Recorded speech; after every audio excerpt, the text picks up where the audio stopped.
जिंदाबाद जिंदाबाद जिंदाबाद रंजित बसुमतारी जिंदाबाद जिंदाबाद जिंदाबाद यूपीपीएल जिंदाबाद जिंदाबाद जिंदाबाद यूपीपीएल जिंदाबाद जिंदाबाद जिंदाबाद जय यूपीपीएल ने जय यूपीपीएल ने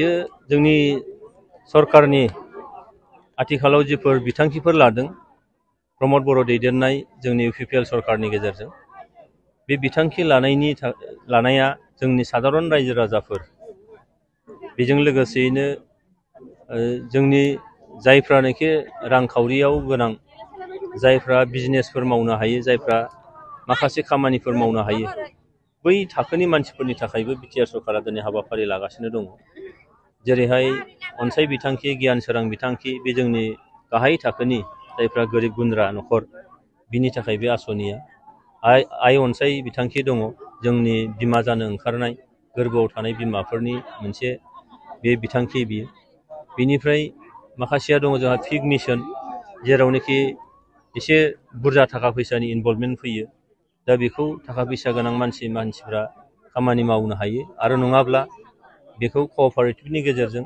बा सेल्फ हेल्पनि गेजेरजों मावनो हायो बेखायनो बिटिआर सरकारा जोंनि ओनसोलाव थानाय गासैबो थाखोनि सुबुंफोरनि थाखाय जिथु हाबाफारि लादों बिनि थाखायनो दिनै गुबुन गुबुन दोलोनि मददगिरिफोर दैदेनगिरिफोर बिथांमोना दिनै यूपीपीएल दोलोआव हाबनानै बे सरकारजों लोगो जानो बिथांमोना आवगायबोदों आरो बेबायदिनो दिनै लाइमुथि ओनसोलावबो दिनै सा 24 सुबुंफोरा बिथांमोना दिनैहाय आयना बाजारनिफ्राय बिथांमोना फैनानै यूपीपीएल दोलोआव बिथांमोना हाबफैबाय यूपीपीएल दोलोजों थानानै खामानि मावनो आवगायबोबाय बेनिखायनो आं बिथांमोनखौ यूपीपीएलनि न'खराव बरायनानै लादों आरो जिहेतु दिनैहाय बिटिआर सरकारा सुपार 50 बानायदों जोंनि फरायसाफोरनि थाखाय जेराव बिपिएफआ हाग्रामा महिलारिया गावनि बाथौ रिजर्टआव बाथौ खेराइ रिजर्टआव जोंनि हायार सेकेन्डारि फरायनाय डिग्री फरायनाय गथ'फोरखौ लांनानै जयनिं खालामहोदों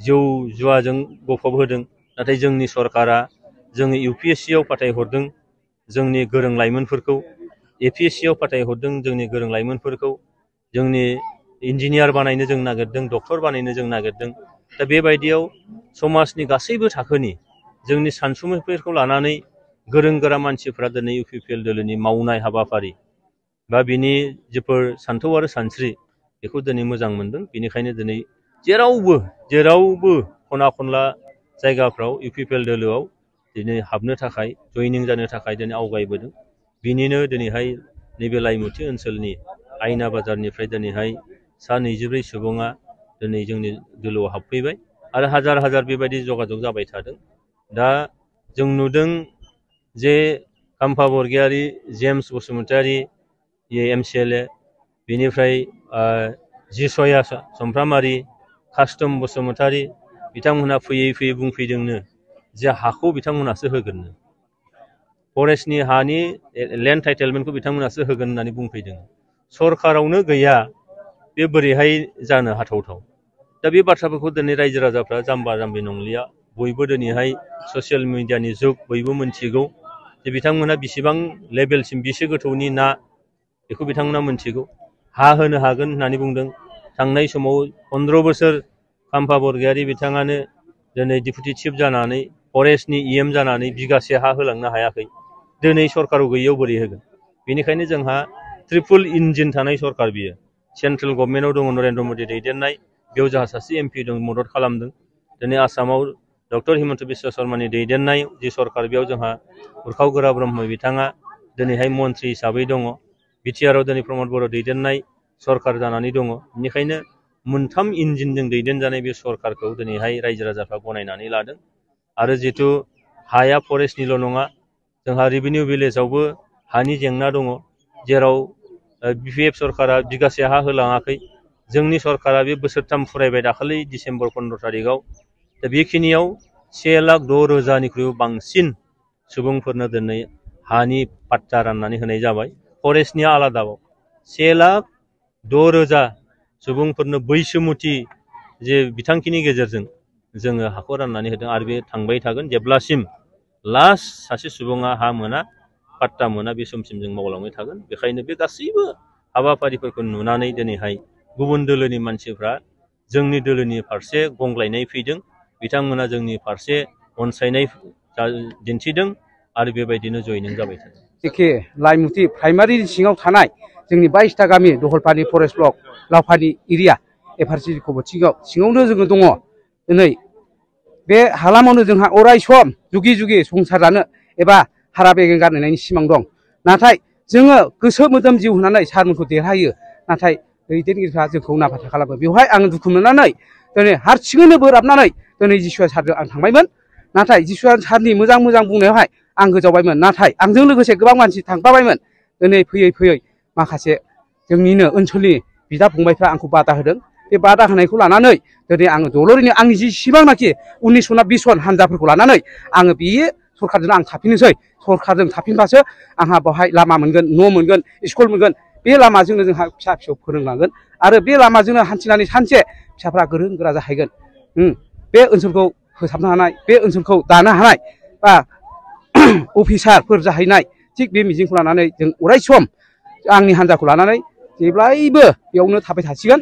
आं फोथायबाय जेरैखिम आंना जालायनांसै दे जेनोखि सारनाव जोङो दाख्लै खुद्रिनानै लामा मोनब्रैखौ जों बिहैदों। लामा मोनब्रै सारा गनायदों। सारनि अननायजों जों दिनै खुसि जानानै दिनैहाय फैदों। दै फैनायजों लोगोसे आंनि हान्जाफोरखौ लानानै खनसे नुजाहैनोसै होननानै जोङो दिनैनि जयिं प्रग्रामाव जों ज' लाबोबाय। बिफिबा नंखाय बाथ्रा बुंनानै नोंथांमोनखौ फुस्लायना लांदोंमोन नामा? आंखौ फुस्लायाखै। आंखौ फुस्लायाखै। जेबो आं हारसिंनो बेकसाइड जादों। रावबो आंखौ फुस्लायाखै। हारसिङैनो दिनैहाय गिदिंना थांदोंमोन। दिनै आंजों लोगोसे नै जोंना 19 जन बा 20 जन बायदि थांबायमोन। नाथाय आंनि हान्जाखौ आं लाबोफिनबाय दा। औ इउपिपिएलआव लाबोफिनबाय। औ थासिगोन जों बेयावनो थाथायसिगोन अराय सम जोंहा मिजिं थिनाय थाबाय। जोंनि मानगोनां जोंनि एमएलए सार लोगोसे जोंनि बिरदावसा आं गोबाव समजों बुंनो सानला होनब्ला बे लाइमुथि एरियायावहाय फैनायनि मेन उद्देश्यआ जाबाय जोंनि सेरेमनि। आं मानि थाखाय सेरेमनि जाफैदों होनब्ला आङो अराय सम आङो गोबाव समनिफ्रायनो आं इउपिपिएलआव थाबोखादोंमोन। आङो मोनसे बेले बेजे आरो मानो होनब्ला जों इउपिपिएलआव थानानैबो आंनि बुजिनाया बेनो आरो आङो सिगां इउपिपिएलखौ आं भुल बुजिदोंमोन। मानो होनब्ला आङो सिगांबो अनेक इउपिपिएलआव मावदों आङो। लोगोसे बे बिटिआर बै समनि इउजि ब्रह्मनिफ्राय आं थाबोदों। सिगांनिफ्राय थाबोखादों आङो। दिनैसिमाव आं दंखायो। मानो होनब्ला आङो माखासे मानसिफोरनि बिपिएफनि हांख्रायनायाव आरो बिपिएफनि खोथा बुंनायाव आङो गोनो गोथो सानदोंमोन आरो लोगोसे आङो जिसुवाजों आं थांनाय जयेन जाबायमोन आरो आङो आर'नाइखौ गानाखैमोन आरो बे समाव जों जेब्ला सम जागोन होमब्ला गानगोन होमब्लाबो आं नोंसोरजों दंसै होननानै आं बुंदोंमोन आरो बिदिनो बुंबायमोन आरो बेनिखायनो आं थांबाय होननानै आं दिनै स्रायै आं नुजागोन होननानै आङो बे जे जोंनि इउपिपिएलआव दङ बेयावनो आङो जगदान होफिनगोन। आङो गोसो गोरबोजों आं जगदान होफिनगोन होननानै आङो नाजादों आरो आं बै समाव बिपिएफनि आमोलावबो आङो बै जोंनि कर्नाटक गामियाव आरो आङो मोनसे सहायनि थाखाय बे समावहाय जोंनि निर्मल सारआ जोंनि एमसिएलएमोन। बे समाव आङो बै एरियायावहाय आङो एसे मन्दिरनि थाखाय आङो बे एमसिएलएनाव बिना हैदों। बे समाव बियो गोबां साबेसे फैफिनदों नोंसोर? जोङो गासिबो जों 20 जननि बारा 25 जनसो दङ आरो माखासे थाबोबावदों आरो फैजोबगोन आरो एसे फैजोबदों आरो आङो मा होनो गोलाव बुंबावनो मानोना आङो बुंनांगौ गोबां बाथ्रा दंमोन खिन्थु आं माखासे बाथ्राखौ बुंले आङो बे सुंद' बिबुंथिखौ आं फोजोबनाय जाबाय।